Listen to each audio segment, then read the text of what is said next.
الحمد لله رب العالمين والصلاة والسلام على سيد المرسلين والعاقبة للمتقين أما بعد فأعوذ بالله من الشيطان الرجيم بسم الله الرحمن الرحيم رب اشرح لي صدري ويسر لي أمري واحلل عقدة من لساني يفقه قولي رب زدنا علما اللهم فقهنا في الدين اللهم وفقنا لما تحب وترضى رب يسر ولا تعسر وتمم بالخير اللهم صل على محمد وعلى آل محمد صلی اللہ علیہ وسلم۔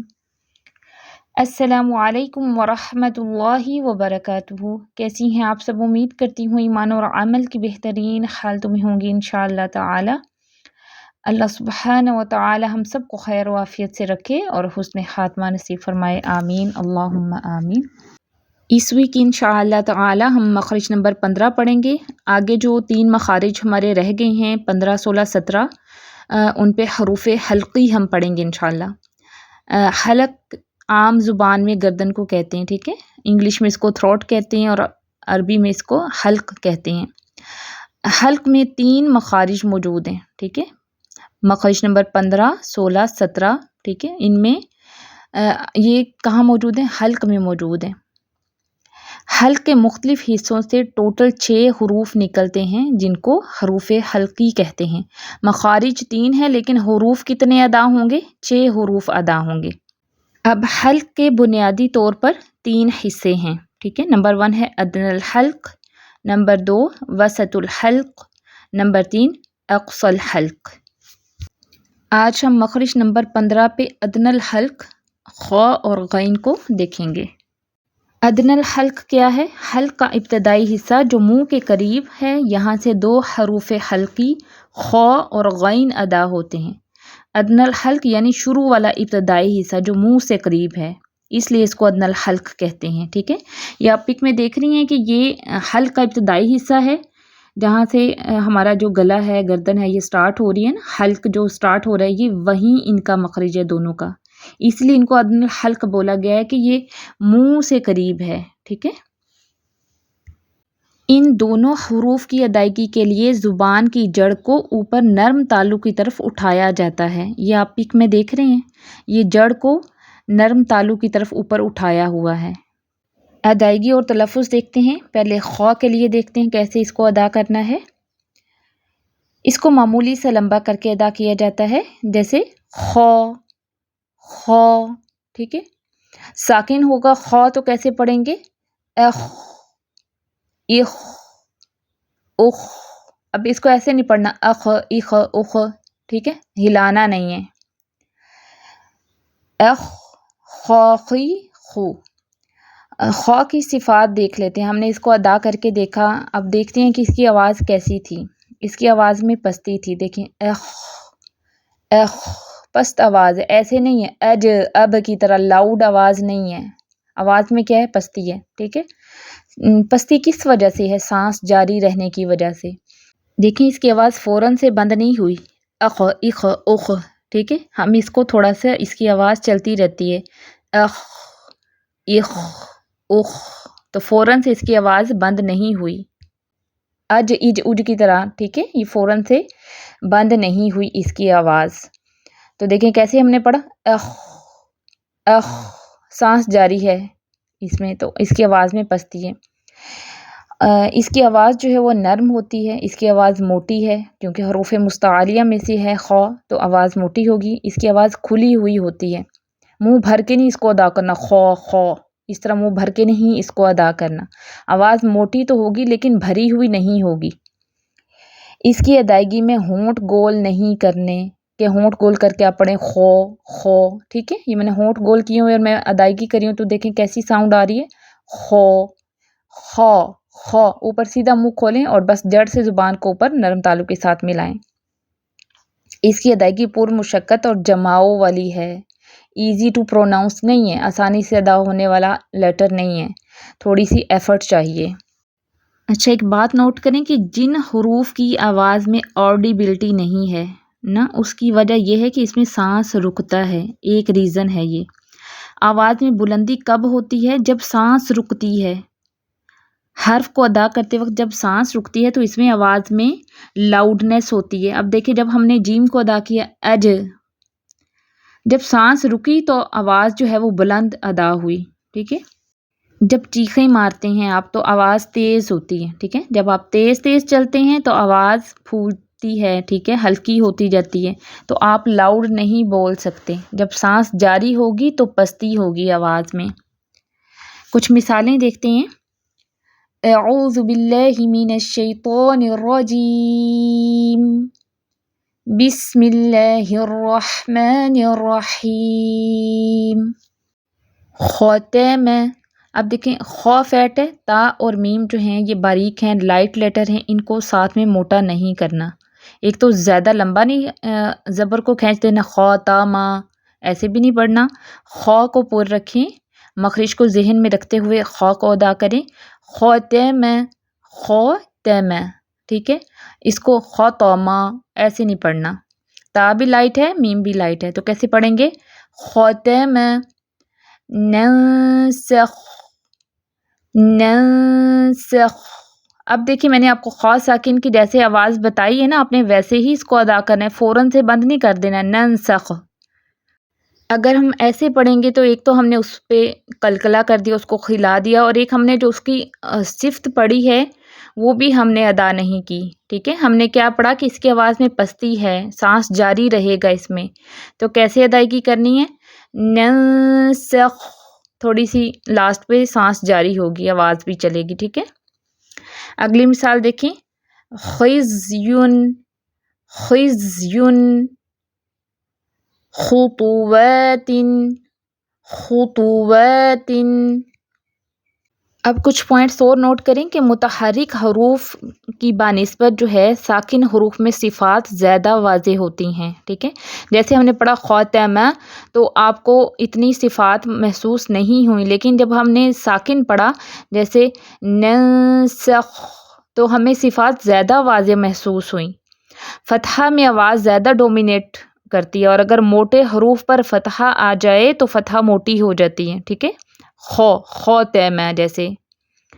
لیکن کسرہ موٹے حروف میں کچھ حروف کی موٹائی کو کم کر دیتی ہے، جیسے خ غین قاف جو ہے نا، لیکن جب یہ کسرہ کے ساتھ آئیں گے، زیر کے ساتھ آئیں گے تو تب ہم نے اس کو ایکسٹرا موٹا نہیں کرنا۔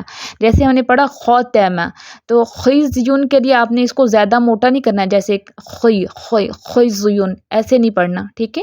کسرہ کے ساتھ ان کی موٹائی کم ہو جاتی، ان تین حروف کی، خ غین قاف جو ہیں یہ کسرہ کے ساتھ ان کی موٹائی کم ہو جاتی ہے، یہ پوائنٹ بھی آپ نوٹ کر لیں۔ اب غین کی ادائیگی اور تلفظ دیکھتے ہیں، یہ بھی ادنی الحلق سے یعنی حلق کے پہلے ابتدائی حصے سے ادا ہوتا ہے۔ ادائیگی اور تلفظ دیکھیں، اس کی ادائیگی ذرا لمبا کر کے ہوتی ہے، کیسے؟ غین غین، ساکن کیسے ادا ہوگا؟ اغ اغ اغ۔ اب اس کو اغ اغ اغ اس کو بھی ہلانا نہیں ہے، تھوڑی سی آواز چلے گی، اغ غاغی غو۔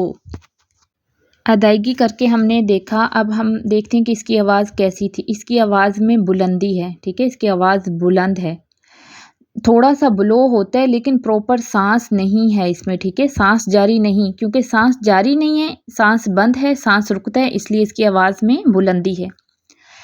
یہ پوائنٹ میں جو آپ کو بتا رہی ہوں نا، یہ آپ نوٹ کر لیں، ٹھیک ہے۔ جس حرف کی ادائیگی میں سانس رکتا ہے، بند ہوگا، اس کی آواز میں بلندی ہوگی، ٹھیک ہے۔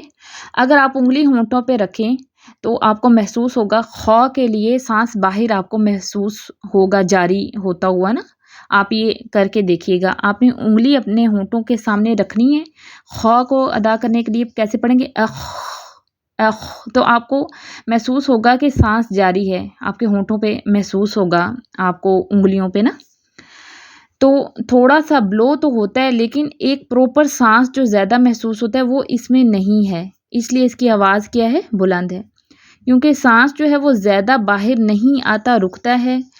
جس ساکن حرف کی ادائیگی میں سانس باہر آئے گی اس میں پستی ہوگی، لاؤڈنیس نہیں ہوگی، ٹھیک ہے۔ اس کی آواز نرم ہوتی ہے، اس کی آواز موٹی ہے۔ جس حرف کی ادائیگی میں زبان کی جڑ اوپر جائے گی اس کی آواز موٹی ہوگی۔ اس کی آواز کھلی ہوئی ہے، بھری ہوئی نہیں ہوتی، ٹھیک ہے۔ جیسے صاد ضاد طا ظا، ان کی آواز جو ہے یہ بھری ہوئی ہوتی ہے، جیسے ایف ایپ ایو ایو، تو یہ ایغ، اس میں صرف زبان کی جڑ اوپر اٹھے گی لیکن باقی زبان جو ہے وہ نیچے رہے گی، تو بھری ہوئی نہیں ہے، اس کی آواز کھلی ہوئی ہے، صرف جڑ اوپر اٹھ رہی ہے، پوری زبان اوپر نہیں ہے۔ کچھ اس کی آواز جو ہے جیسے ہم غرارے نہیں کرتے اس طرح کی ہوتی ہے، جیسے اغ اغ، ٹھیک ہے، جیسے غرارے ہم کرتے ہیں اس طرح کی اس کی آواز لگتی ہے۔ اس کو ادا کرتے وقت ہونٹ گول نہیں کرنے، ٹھیک ہے۔ اس کی ادائیگی پر مشقت اور جماؤ والی ہے، اس کے لیے بھی ایفرٹ چاہیے، ایزی ٹو پروناؤنس نہیں ہے۔ کچھ مثالیں دیکھ لیتے ہیں۔ اعوذ باللہ من الشیطان الرجیم، بسم اللہ الرحمن الرحیم، بلغ، اب با اور لام لائٹ ہے، غین موٹا حرف ہے، کیسے پڑھیں گے؟ بلغ، اب اس کو بلغ، با اور لام کو ساتھ میں موٹا نہیں کرنا، کیسے پڑھیں گے؟ بلغ، اغرقنا اغرقنا، اب اس کو ایک تو جلدی نہیں جانا، اغرقنا، ہلانا نہیں ہے غین کو، تھوڑی سی آواز چلے گی اور حمزہ لائٹ رکھنا ہے اور را کو پر کرنا ہے، پھر قاف بھی پر ہے، کیسے پڑھیں گے؟ اغرقنا، قاف پہ کلکلا بھی کرنا ہے۔ اگلی مثال دیکھیں، غیض، غیض، ضاد کو پر کریں اور غین بھی پر ہے لیکن کسرہ اس کی موٹائی کو کم کر دے گا، ایسے ایکسٹرا موٹا نہیں کرنا، غیض ایسے نہیں پڑھیں گے، ٹھیک ہے۔ غلفن، غلفن، اب اس کو ایسے نہیں پڑھنا، غلفن، لام کو ہلانا نہیں ہے، ٹھیک ہے، لام ساکن ہے، درمیانی سی آواز چلے گی اس کی، کیسے پڑھیں گے؟ غلفن، نہ تو اس کو غلفن نہ ہی زیادہ لمبا غلفن، اتنی بھی لمبی نہیں کھینچنی، کیسے پڑھیں گے؟ غلفن۔ اب دیکھیں زبر کے ساتھ غین کی آواز زیادہ موٹی ہے یا پیش کے ساتھ؟ فتحہ کے ساتھ جو ہے غین کی آواز زیادہ موٹی ہے، دیکھیں بلغ، غ، جب ہم نے پیش کے ساتھ پڑھا تو پھر اس سے کم ہو گئی اس کی موٹائی، ٹھیک ہے۔ غلفن، پھر جو کسرہ ہے نا اس نے 3 حروف کی موٹائی ہی کم کر دی، ٹھیک ہے۔ خا، غین اور قاف، کسرہ جب آ جاتی ہے ان پہ، زیر ہوتی ہے تو ان کی موٹائی اور کم ہو جاتی ہے، جیسے ہم نے پڑھا غیض، ٹھیک ہے۔ امید کرتی ہوں اس ویک کا لیسن آپ کو اچھے سے سمجھ آ گیا ہوگا۔ اس ویک کا آپ کا ہوم ورک ہے، سوال نمبر 1 ہے، لیسن اچھی طرح سن کے نوٹس مکمل کریں اور کسی کے ساتھ شیئر کریں۔ سوال نمبر 2 ہے کہ حلق میں کتنے مخارج موجود ہیں اور حلق سے کتنے حروف ادا ہوتے ہیں، مخارج کتنے ہیں اور حروف کتنے ادا ہوں گے، یہ آپ نے بتانا ہے۔ سوال نمبر 3 ہے کہ حلق کے بنیادی طور پر کتنے حصے ہیں، یہ بھی آپ نے بتانا ہے۔ سوال نمبر 4 ہے کہ مخرج نمبر 15 کن حروف کا مخرج ہے، مخرج بیان کریں، ادائیگی اور تلفظ اور مثالیں بھی سنائیں۔ سوال نمبر 5 ہے کہ جو آیات دی گئی ہیں ان کی اچھے سے پریکٹس کر کے تلاوت سنائیں۔ اوکے، سبحانک اللہم وبحمدک نشہد ان لا الہ الا انت نستغفرک ونتوب الیک۔ السلام علیکم ورحمۃ اللہ وبرکاتہ۔